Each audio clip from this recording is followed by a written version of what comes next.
Hello, we're in verse 3 of T.S. Eliot's poem, The Hollow Men. This is the dead land, this is the cactus land. Here the stone images are raised, here they receive the supplication of a dead man's hand under the twinkle of a fading star. So we're getting a description of reality. This is the dead land, it's over, there is no life. They live in a place where there is no spirit. Notice the spare syntax and the anaphora, the repetition, this. Here the stone images are raised.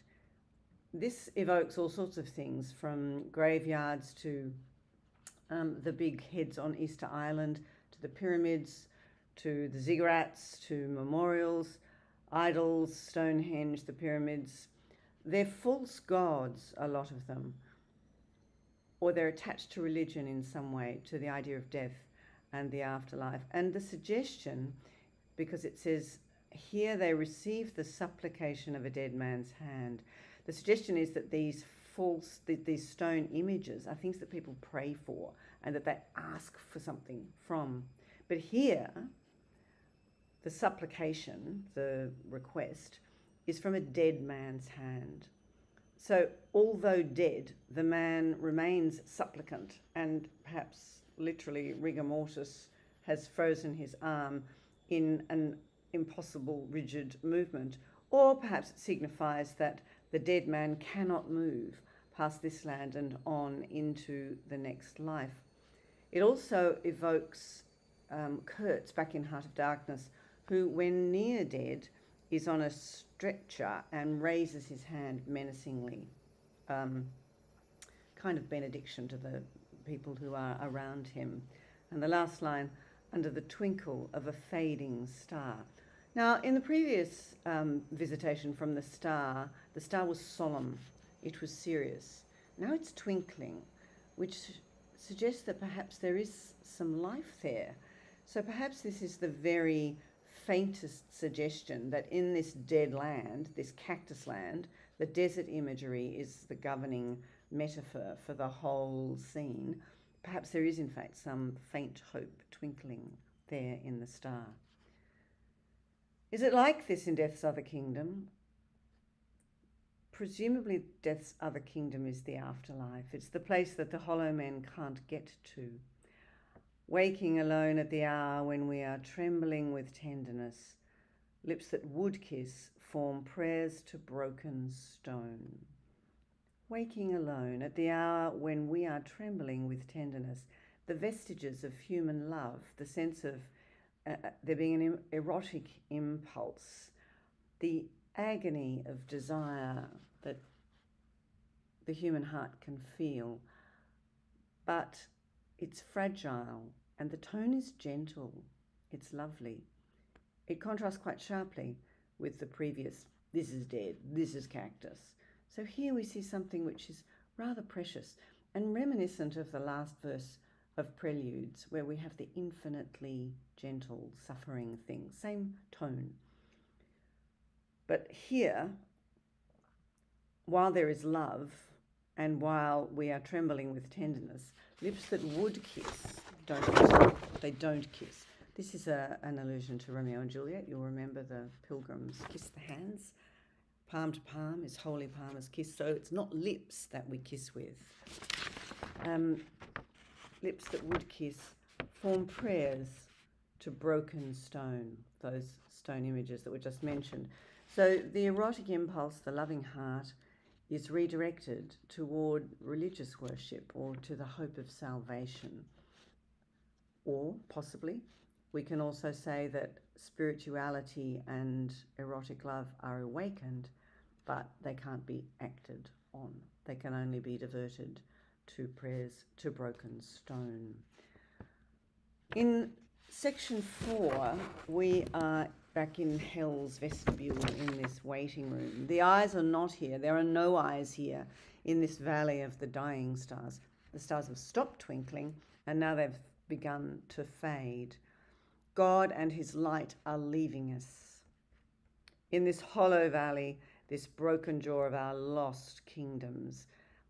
The notion here evokes the broken stone in the previous stanza, it's the remains, the skeletal remains of past civilization, Ezekiel's Valley of Bones, if you know the Bible story.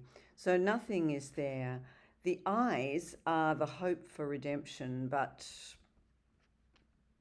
there are no eyes. There are no eyes. There is no hope for redemption here. The eyes are not here. Notice how strong the negative is. The eyes are not here. There are no eyes here. He repeats the concept twice in very emphatic monosyllabic words. Eyelessness is surely even worse than blindness. The idea that it is impossible, you don't even have the physical equipment with which to see. There is no possibility. In this last of meeting places, we grope together. We are eyeless, so we must grope together because we cannot see our way. That is physically impossible. We must feel our way. We grope together and avoid speech, unable, unwilling to connect, can't even speak, gathered on this beach of the tumid river. The river which divides us from the afterlife is a common concept in all sorts of mythologies. The idea that you must cross the river, that you must pay the ferryman to take you across the river, because otherwise your dead soul will not be able to be transported into eternity and to eternal life. So here we have the strong suggestion that the hollow men are gathered on the shore of the river, which is the final wait, the last place that you queue up to catch the ferry before being transported to death's other kingdom. But in this crowd where they grope together, they can't see, and they avoid speech. They remain disconnected, awaiting their transport to the other side. Sightless, unless the eyes reappear, as the perpetual star, multifoliate rose of death's twilight kingdom. Piece of paper. The hope only of empty men.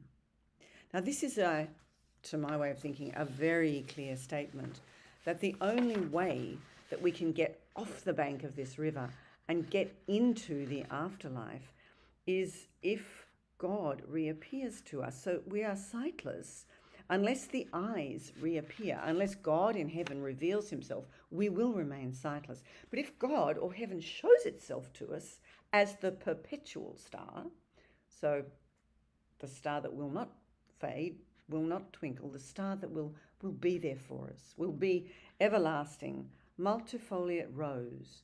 The star is the multifoliate rose. These are two symbols of God, heaven, the Virgin Mary, Jesus' mother. Think of the rose windows that we have in cathedrals.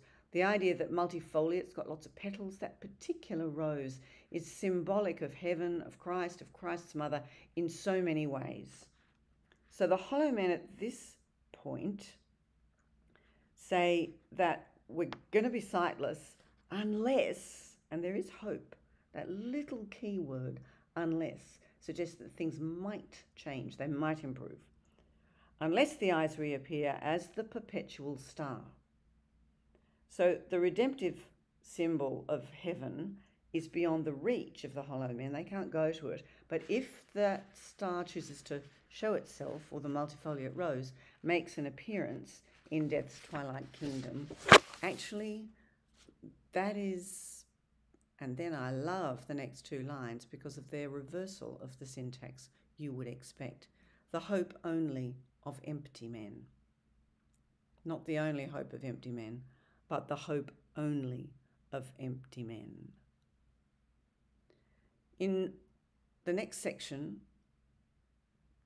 verse 5, and on to the end of the poem, we have a very different change, a very radically different change, and we will take a separate video to talk about that.